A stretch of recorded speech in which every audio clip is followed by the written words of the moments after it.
علیکم و رحمت الله و برکاته. برادران و خواهران عزیز، بارک الله فیکم. این حلقه هشتم از آموزش ارکان ایمان است، از شرح و توضیح و بیان نمودن 6 ارکان ایمان است. باذن الله سبحانه و تعالی در این حلقه به شما در شناخت الله سبحانه و تعالی صحبت میکنیم. برادران و خواهران عزیز اهل توحید، بارک الله فیکم.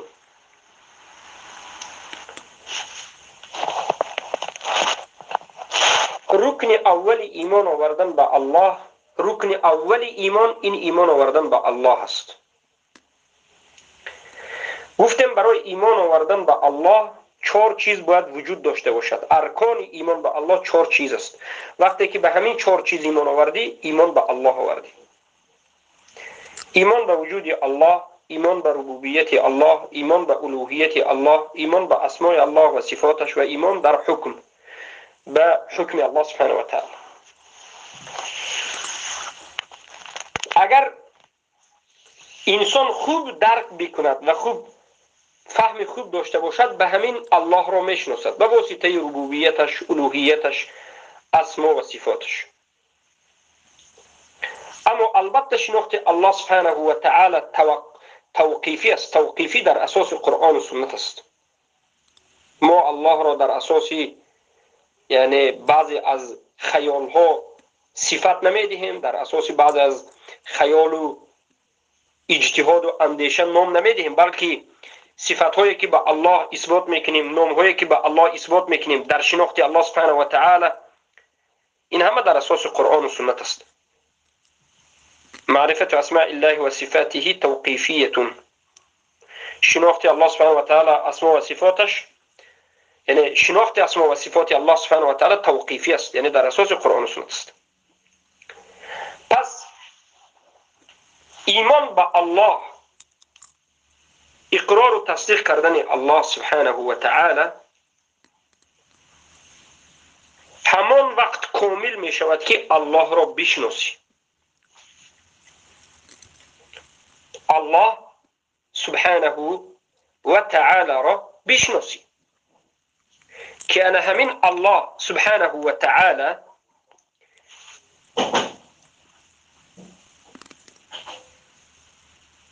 معناش چی است؟ معنای الله، کلمه الله و یکتاگیش از همه جانب، و این ذات است که باید از همه جانب شناخته شود. مختصرا به شما در بالای کلمه الله سبحانه و تعالی ان شاء الله صحبت خواهیم کرد که کلمه الله این نام الله است و یکی از بزرگترین نام الله است. از همه بزرگترین نام الله است که تمام 98 دیگر نام به زیر الله داخل می شود. و این از اسماء الله است. همین نام الله هم از نام های الله است. بزرگترین، یکی از بزرگترین یا بزرگترین از اسماء الله همین الله است، جل و علا سبحانه و تعالی. پس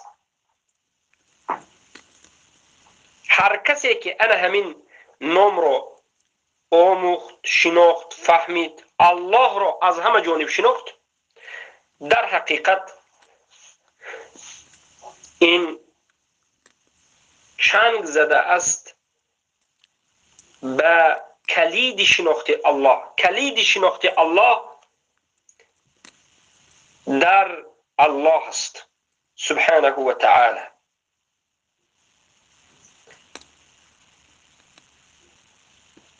ابن القیم الجوزی رحمه الله میگن من عرف الله باسمائه و صفاته و افعاله احبه لا محاله.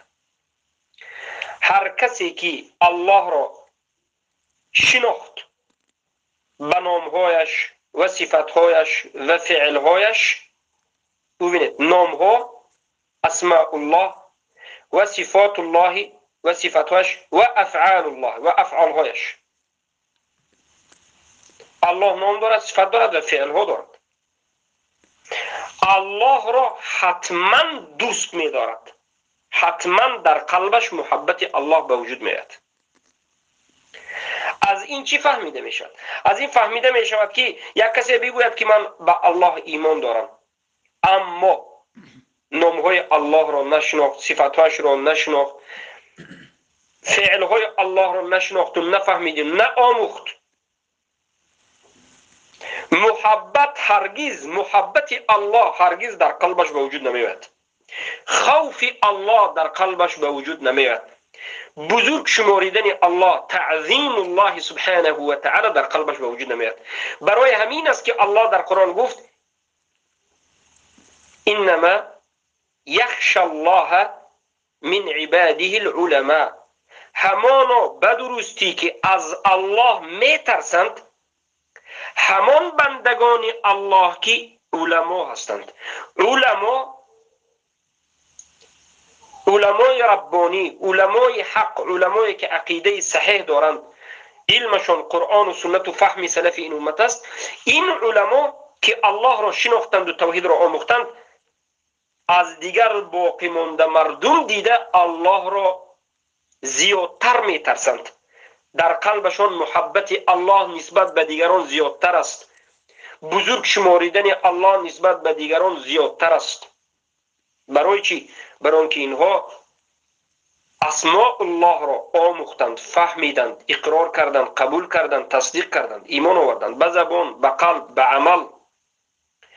صفات های الله را آموختند، فهمیدند، اقرار و تصدیق کردند. فعل های الله را آموختند و فهمیدند و اقرار کردند و تصدیق کردند و در اساس همون عقیده خود را بنیاد کردند. در حقیقت بعد از این در قلب این چنین انسان ها به خصوص علما محبت الله به وجود می آید، خوف الله به وجود می آید و تعظیم الله به وجود می آید، بزرگ شماریدن الله به وجود می آید. اما یک کسی که اگرچه ظاهرا خودش رو خیلی هم الله ترس می گیرد، خودش رو بنده به تقوا می گیرد، اما علم ندارد در بالای شناخت الله، اسماء الله و صفات الله و افعال الله سبحانه و تعالی علم ندارد، الله نمی شناسد یا که خطا می شناسد، شناخته، آموخته، شنیده لیکن خطا به واسطه اشعری ها یا به واسطه ماتریدی ها الله را شناخته است که این هم یک کفر است و انکار الله است.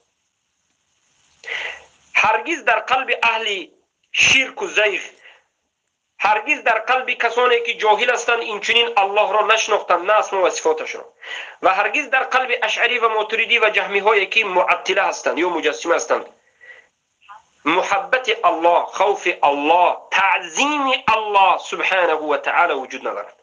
برای همین میبینید که از اینها مخالفت های زیاد ضد قرآن و سنت دیده میشد. به شرکیات و کفریات میروند، پروا ندارند. به کفریات میروند، پروا ندارند. شرکیات میروند، پروا ندارند. شب و روز از نام الله و رسول و دین الله دروغ میگن، دروغ، پروا ندارند. برای چی؟ شما در حیرت میزنید که مگر همینها از الله نمیترسند؟ ما میگیم اینها الله نشناخت. حالا اینها معرفت الله گفتنی اصل دین، ما در دین سه اصل داریم. یکمیش معرفت الله، شناخت الله، معرفت النبی، شناخت رسول الله، معرفت الدین، شناخت دین. اینها اصل اول معرفت الله حال ندانستند. پس لفظ الجلاله، وقتی که گفتیم که لفظ الجلاله یعنی الله سبحانه و تعالی، انامین الله را علما گفتن که هو علم على الذات، علم على الذات، این نام بر ذات الله است. الله این نام است که الله به خودش گذاشته و در قرآن به ما خبر داده و به خودش اثبات کرده و رسول الله صلی الله علیه و سلم به الله اثبات کرده. این بزرگترین نام است، اسم اعظم است. انمین الله است که نام ذات الله است و آموختن این نام شرف است. علما میگن شرف العلمی بشرف المعلوم. شرف علم، درجه علم، فضیلت علم و چی آموختن فهمیده می شود. تو چی را می آموزی؟ از همون فهمیده می شود که علم آموخته شده تو چی درجه دارد. بزرگترین علم، بزرگترین آموزش، بزرگترین سخن و بهترین سخن این آموزش الله شناسی است. بزرگترین سخن و بهترین سخن، سخنی که در حق الله، در وصف الله، در یگانگی الله موافق قرآن و سنت و فهم رسول الله صلی الله و فهم صحابگان رضی الله عنهم گفته میشد. از همه بزرگترین سخن انمی سخن است و بزرگترین علم هم آموزش الله است. پس امروزه صحبت ما و گذشته صحبت های ما بهترین صحبت ها، بهترین درس ها و بهترین علم هاست. در روی عالم از همه علم بهترین کدام علم است؟ علم الله شناسی است. علمی که خالقت را میشناسی، ربت را میشناسی، آن ذاتی را که شناختنش برای تو فرض است ای بنده الله. انمین الله نام است و نام ذات است که این ذات الله است و یکتا است و تنها است و بی‌نیاز است. تو را خلق کرده و زمین و آسمان را مدبر است و هیچ یک برگ درخت بغیر اذن الله به زمین نمی ریزد و یگان دانه نیست مگر اینکه از اون دانه الله خبر دارد. حتی یک سنگچه سیاه یا یک مرچه سیاه در درون بحر ظلماتی که وجود دارد الله از او با خبر است و رزق او را می دهد. رب العالمین است. با این همه بزرگی عالم که تو میبینی در نزد الله یک چیز کوچک است. انا من الله است. الله که تو را خلق کرده. و انا من کلمه الله دلالت به همه اسماء الحسنا میکرد. ببینید بزرگی این نام را، بزرگی الله را، همین کلمه الله را ببینید که این نام الله را چگونه بزرگ است که یک نام دلالت به همه اسماء الحسنا میکند. بعض از علما میگن نام هایی که در قرآن ذکر شده 98 نام و به الله 99 نام، غیر از الله باقی مانده 98 نام را همین الله دلالت میکند و دیگر نام هایی که من و شما خبر نداریم الله به همونها هم دلالت میکند. این بزرگترین نام است. و همین الله دلالت به همه صفت های علیای عالی مرتبه الله سبحانه و تعالی میکند. وقتی که الله گفتی به همه صفت های الله سبحانه و تعالی که بزرگترین است یعنی دلالت کرد. این لفظ الله دلالت کرد. برای همین است که همه دیگر اسماء الله یا صفت ها به همین الله اضافه کرده میشد. مثلا ما میگیم ببینید الله اولا ببینید در قرآن چی میگه. در سوره اعراف آیه 180 نظر بکنید. الله میگه اعوذ بالله من الشیطان الرجیم ولله الاسماء الحسنى و الله و لله یعنی و در الله یعنی الله دارد نامهای زیبا. ببینید الله هم نام است و دیگر با نامهاش هم نام است، لیکن همه این نامها را آورد گفت که انمین الله نامهای زیبا دارد. همه اسمها به زیر الله داخل شد. نگفت که الرحمن نامهای زیبا دارد، نگفت الله گفت. این دلالت به چی میکند؟ بزرگی انا همین نام میکند. لفظ الجلال میگن. یا که در سوره طه آیه 8 الله میگه الله لا اله الا هو الله لا إله إلا هو له الأسماء الحسنى. الله که نیست معبود برحق بجز او، که همه اسمهای حسنا از آن اوست. از آن کیست؟ از آن الله هست. ببینید دیگر همه این نام ها را آورد و گفت که همه این نام های زیبا از آن الله هست، به زیر الله داخل کرد. بزرگترین نام الله اسم الاعظم.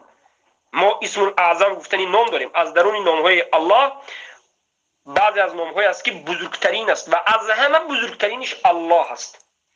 از همه نام بزرگترین الله الله هست سبحانه و تعالی.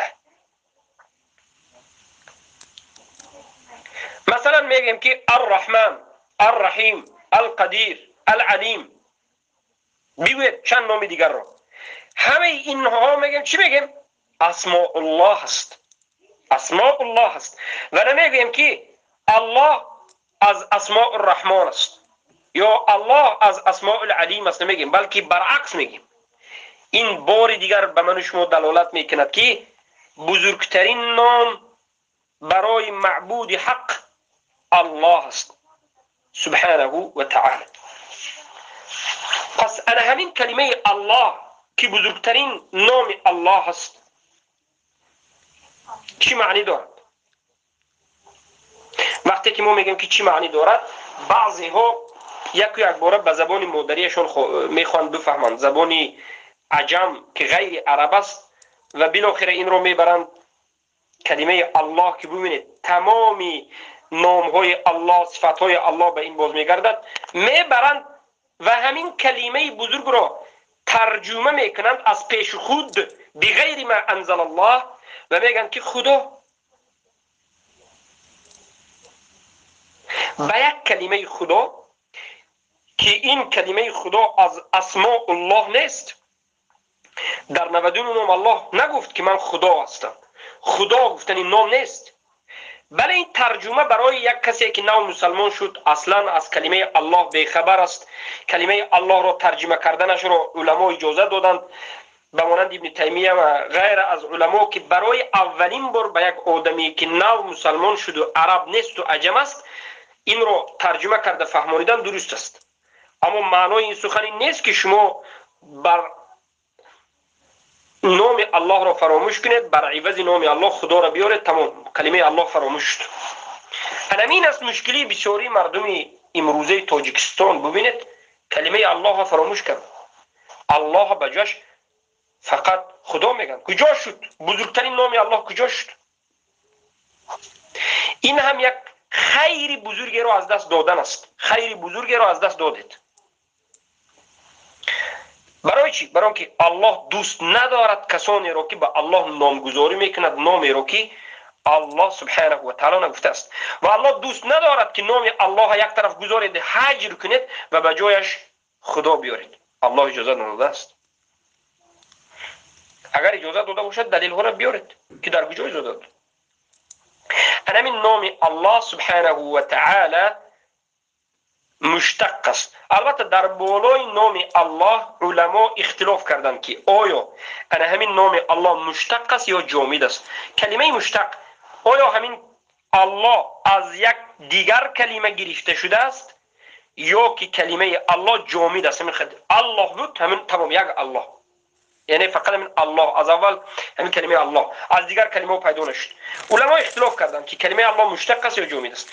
اما قول حق و قول راجح همین است که کلمه لفظ الجلاله، اسم لفظ الجلاله الله سبحانه و تعالی، الله مشتق است از چی؟ از الوهیه یا که الهیه. الوهیه و الهیه هر جا به یک معنا که معناش عبودی است. عبودیه، عبادت نمودن الله سبحانه و تعالی. مثلا عرب میگوید که عرب ها میگن که اله الشیء. اله یکی از ریشه های الله سبحانه و تعالی که از این ریشه گرفتش است. اله الشیء یعنی چی؟ اله به معنای عبد میاد. ای عبده و ظل له، عبادت کرد یک چیز رو و به همون شکسته و خور و زور شد. زیرا که شکسته شدن و خور شدن و به زیر پای یک کسی غلطیدن از سبب او را بزرگ شماری دید و به او سر خم کردید و او را در بالاتون قاهر و همه صفت های بزرگه به او داده خم شدید. البته که این عبادت است. زیل سرخمی این عبادت است.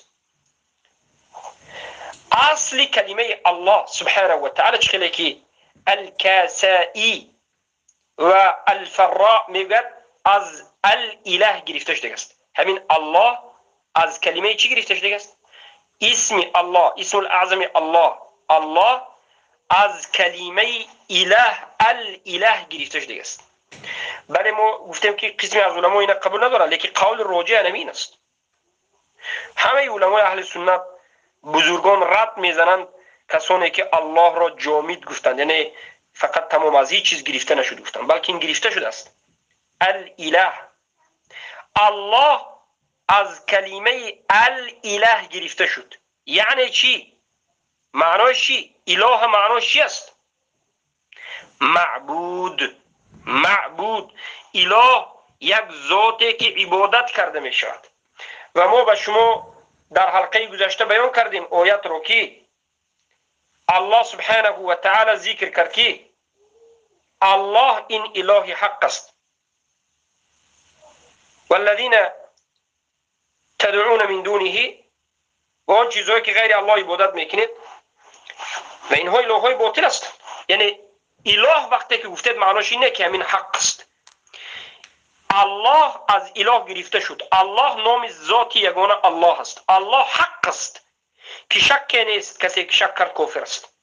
اما اله غیر الله است. اله معبود است، یک ذاتی که عبادت کرده میشد.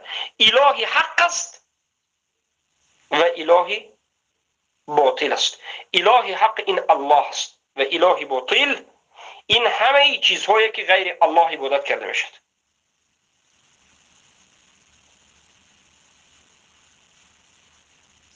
و ان ما تدعون من دونه هو الباطل. الله حق است میگه الله سبحانه و تعالی، و همه اون چیزهایی که غیر الله عبادت میکنید باطل است.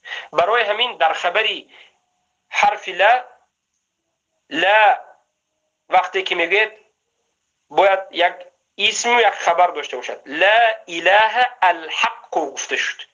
نیست الهی معبود حق الا الله بجز الله سبحانه و تعالی. پس معنای اله معبود است. ابن عباس رضی الله عنه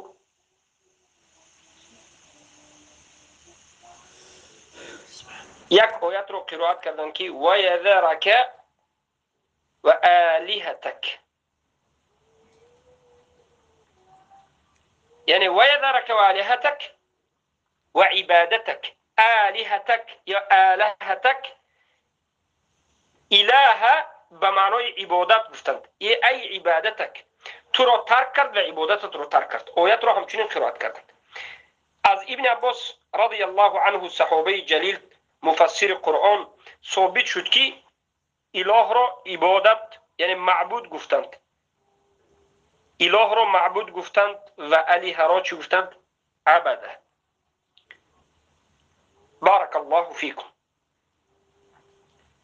الله سبحانه و تعالی میگه وهو الذی فی السماء اله و فی الارض اله. هو ضمیر باز میگردد به الله. الله همون ذاتی هست که در آسمان اله است. یعنی چی؟ معبود است که عبادت کرده میشد. همین الله معبود است در آسمان ها، یعنی ملائکه ها الله در آسمان ها عبادت میکنند. و فی الارض اله، و در زمینم الهی حق و یکتا و تنها انمین الله است، یعنی معبود. الله معبود در آسمان هاست و معبود در زمین هاست. معبود چیست؟ یک ذاتی که تنها او پرستیده میشد. الله رو در نظر داریم. الله رو ما وقتی که معبود میگیم یگانه ذاتی که پرستیده میشد. اما غیر الله معبودهای کس اینها رو میگیم معبودهای باطل. الله معبود حق سبحانه و تعالی.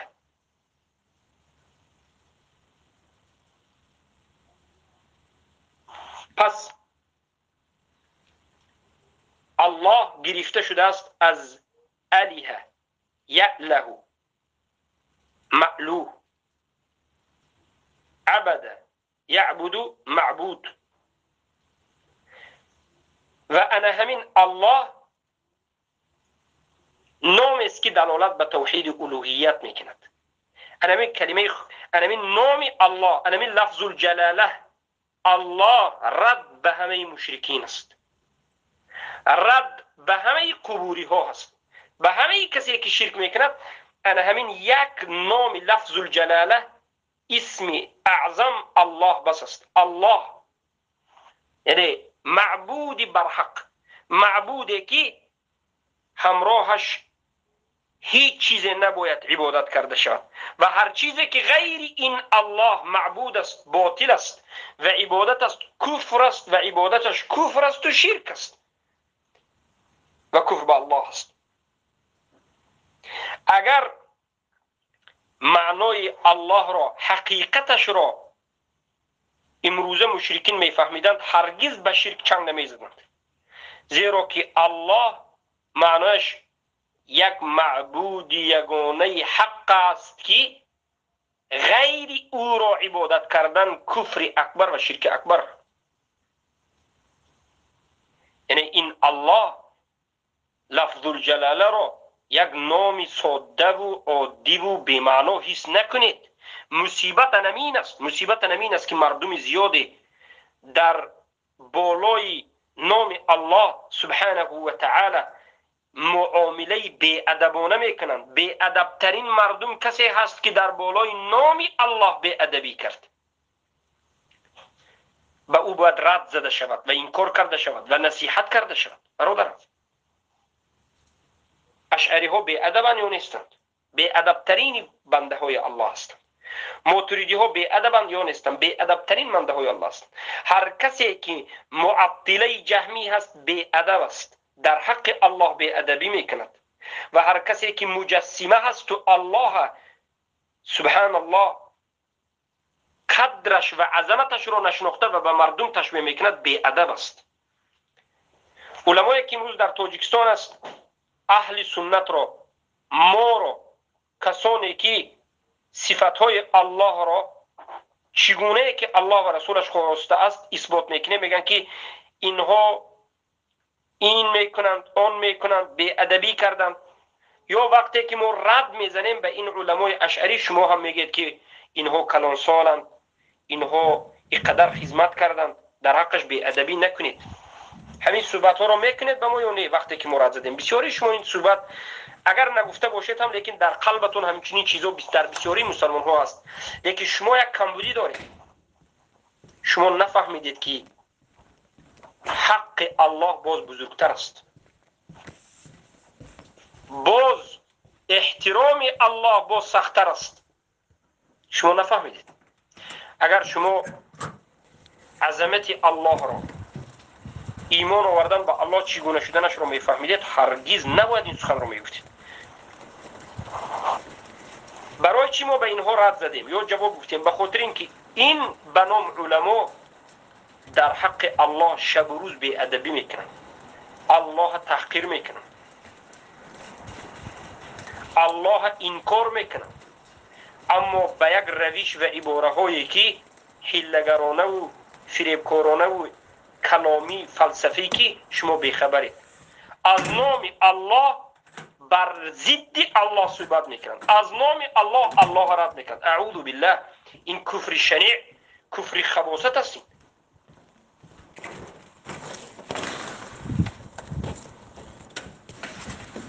از همین جهت عظمت الله در قلب اونها وجود ندارد. در نزدش تمام کفریات و شرکیات را انجام بدهی پروا ندارد. برای چی؟ برای که بزرگ شماریدن الله از قلب او رفته است. بزرگ شماریدن دین الله، توحید الله از قلب او گرفته شده است. کسی که بزرگی الله نشناخت، نسبت الله محبت ندارد، کسی که قدردانی الله نکرد، علم در بالای اسماء الله و صفاتش ندارد، این چگونه احترامی دین الله یا سختگیری در بالای توحید و کفر و شرک میکند؟ این چنین نمیشه. انا همین بود نام الله سبحانه و تعالی. حالا ما به شما خصوصیت های رو در بالای نام الله سبحانه و تعالی صحبت میکنیم، در بالای لفظ الجلاله. بار دیگر میگم لفظ الجلاله وقتی که گفته شد فهمید که سخن در بالای الله، در بالای همین نام الله میرود.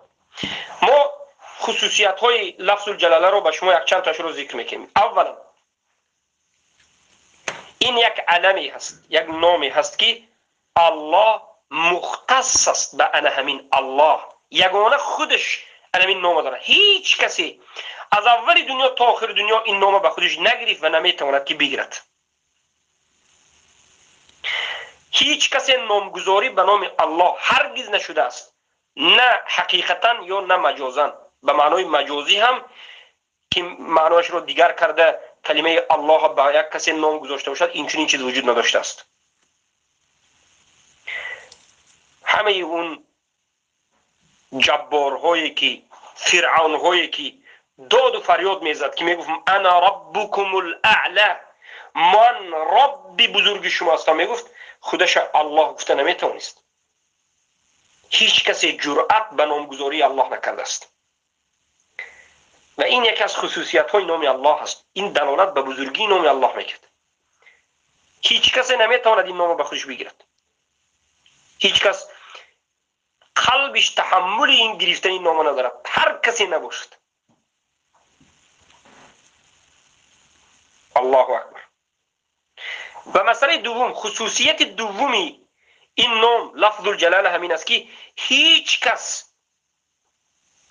بدون تلفظ الله به اسلام داخل شده نمیتواند. یعنی یگانه راهی که تو به اسلام داخل میشوی باید نام الله را تلفظ بکنی. چگونه؟ لا اله الا الله. در اینجا نیست که لا اله الا الرحمن یا لا اله الا العلیم، نه، بلکه لا اله الا الله.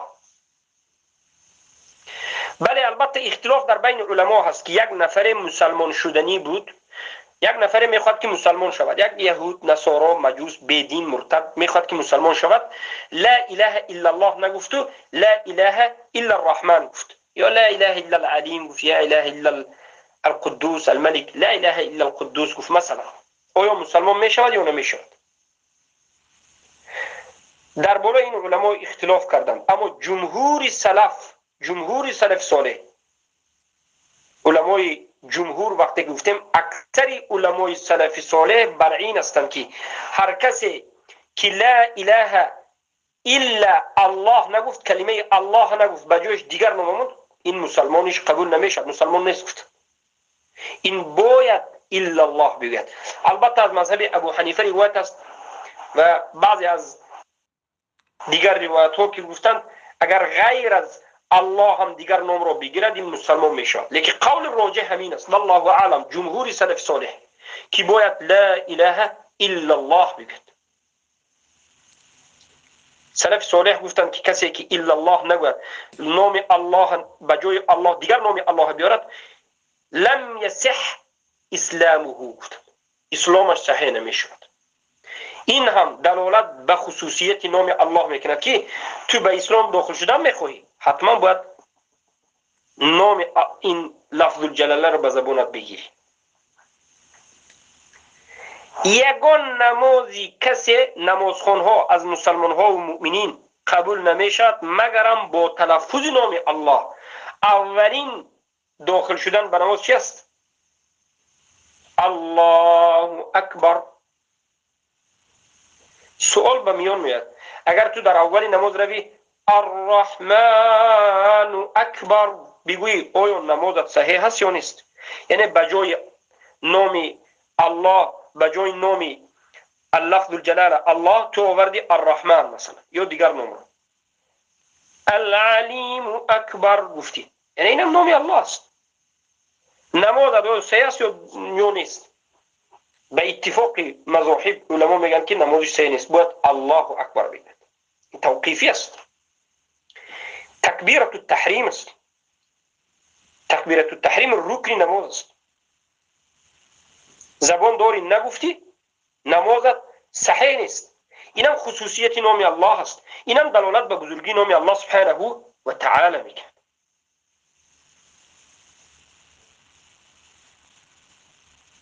و یک از خصوصیت نام لفظ الجلاله الله همین است که همه علما گفتند این اسم الله اعظم، اسم الله الاعظم گفتند.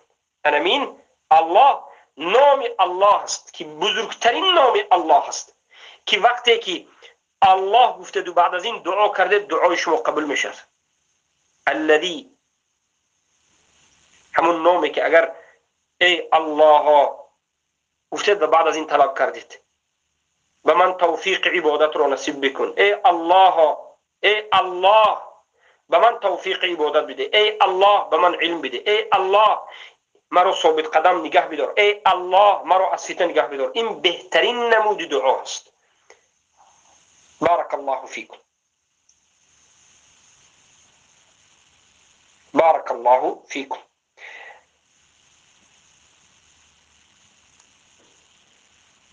پس یکی از خصوصیت انمین لفظ الجلاله عجایبات شمین است که وقتی که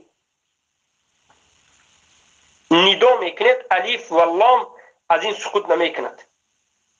مثلا ندا کنید چی میگید؟ الله را یا الله میگید، یا الله نمیگید، یا الله میگید.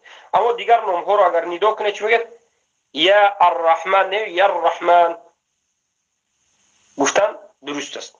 برای من علما میگن که وقتی که الله را ندا کردید الف و لام در اولش نمی افتد.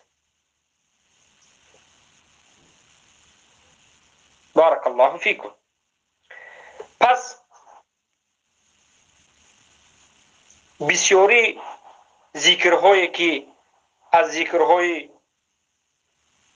یا دعاهایی که در قرآن و سنت است وقتی که ما نظر میکنیم، یا بسیاری ذکرهایی که شب و روز ما میکنیم وقتی میبینیم الله اونجا وجود دارد. مثلا در قرآن در سنت میبینید سبحان الله دیگه نام الله استفاده نبود بلکه فقط الله استفاده برده شد.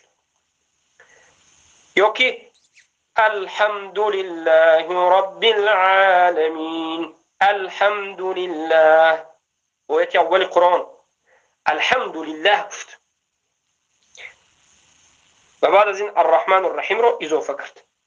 یا که الله اکبر ذکر، یا که لا اله الا الله، یا که لا حول ولا قوة الا بالله، یا که انا لله و انا الیه راجعون، یا که حسبنا الله و نعم الوکیل، حسبی الله.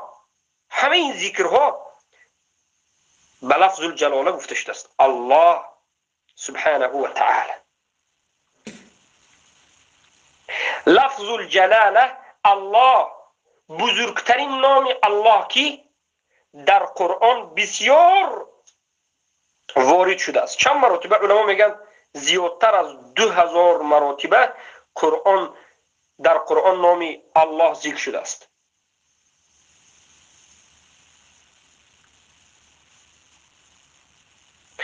و در 33 آیت سرشوی آیت به الله شروع شده است. در 33 آیت سرشوی آیت به الله. و اما این کلمه 2000 مرتبه در قرآن آمده است، لفظ الجلاله الله. اما دیگر نام های الله اینچنین نیست.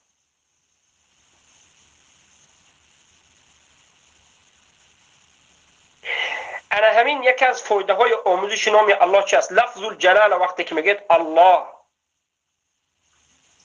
معناش این است که تو باید تسلیم شوی به انا همین ذات یکتا و تنها که تنها خودش مستحق برای عبادت شدن است و غیر الله رو باید این کار بکنی. انا همین الله دلالت به توحید میکند، تو را دعوت به سوی توحید میکند، تو را میگد که موحد شو. الله دعوت به سوی توحید، انکار شرک میکند. اما صوفی ها را ببین مشرکین قادر به گفتن الله نیستند، به جای الله آمدن الله الله الله دیگر کردن، رفتن هو و در آخر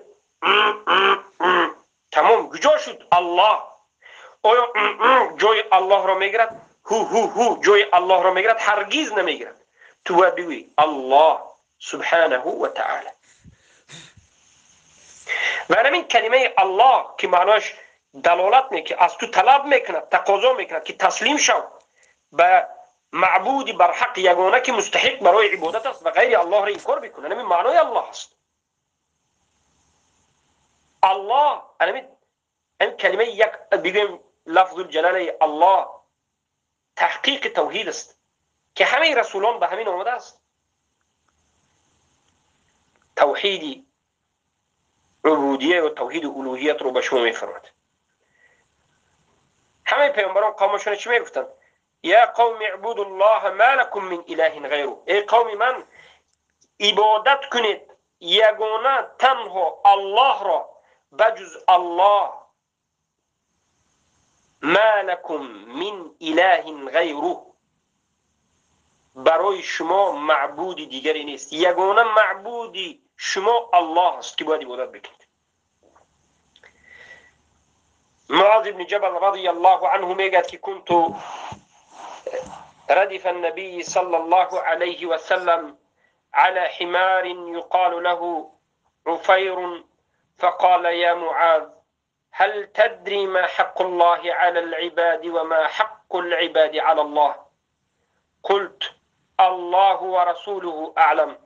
قال فإن حق الله على العباد أن يعبدوه ولا يشركوا به شيئا، وحق العباد على الله عز وجل ألا يعذب من لا يشرك به شيئا. حدیث متفق علیه است. امام بخاری و مسلم روایت میکنه.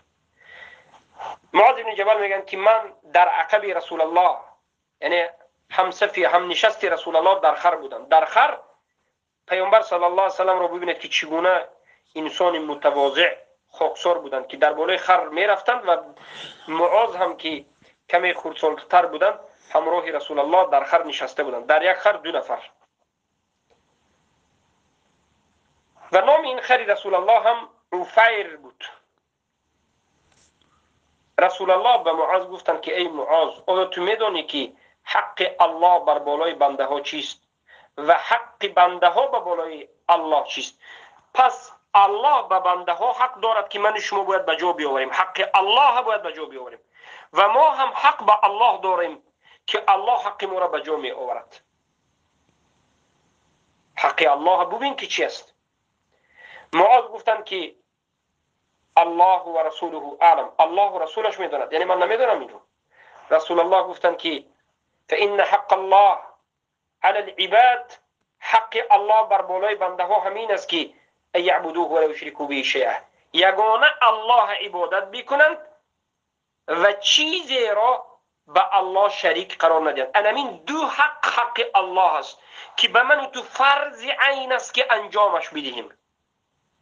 یگانه الله عبادت بکن، به همین تمام است. نه، هرگز به الله چیزی را شریک قرار نده در ربوبیت، در الوهیت، در اسما و صفات، در حکم. امروز کسانی که به وجود الله ایمان آوردند، ربوبیت را قبول کردند، اما در اسما و صفات سبحان الله حق الله را به جا آوردند. الله گفت که من در بالای آسمان ها در بالای عرشم، قبول نکردند. صفات هایی که الله بر خودش اثبات کرد اثبات نکردند. اینها اشعری و ماتریدی ها هستند. الله گفت تنها مرا عبادت بکنید و دعا را از من بکنید. ادعونی استجب لکم، دعا بکنید اجابت میکنم. صوفی های قبوری رفتند و گفتند که نه، الله را راست ندا کردن، دعا کردن بی ادبی است. و الله را به پادشاهان این دنیا قیاس کردند و گفتند چگونه که به نزد جناب پرزیدنت، گفتند جناب، گفتند طاغوتشان را، راست در آمدن نمی شود، حتما به واسطه کسی باید بروی. این چنین به نزد الله راست دعا کردن بی ادبی است. تو باید واسطه بگیری، وسایل بگیری. صوفی گفت واسطه چیست؟ به صوفی میگم که واسطه چیست؟ گفتند که به واسطه قبر اولیا باید بروی. حق الله را به جا آوردند، مشرک شدند. الله را در نزد مخلوق شکایت کردند. حزبی ها دعوای اسلامی مبارزی و موحدی و به خاطر اسلام قربان شدن میخواهد، به خاطر اسلام میگه ما قربان میشویم، ما مبارز هستیم، اما حق الله را در توحید ربوبیت به جان آورد. حکم الله در توحید ربوبیت است. مشرک در توحید ربوبیت شدند، اراده حکم غیر الله کردند. اینها حق الله را به جان آوردند. اینها بی ادب ترین انسان ها در روی عالمند. اینهم کالانعام بل هم اضل. اینها به مانند چهارپا بلکه گمراهتر از چهارپا هستند. اینها بی آدابترین بنده های الله هستند که از الله چگونه ای که باید بترسند نترسیدند. گستاخی در روبروی الله کردند. این حق الله است که تو باید به جا بیاوری. بی ادبان امروز زیاد هستند.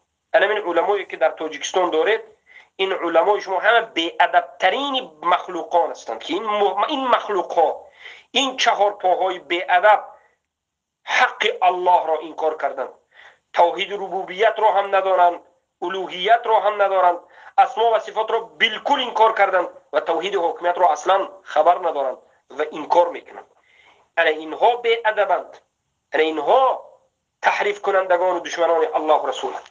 حق الله همین است که باید یگانه عبادتش بکنی و هیچ چیز را به او شریک قرار ندهی.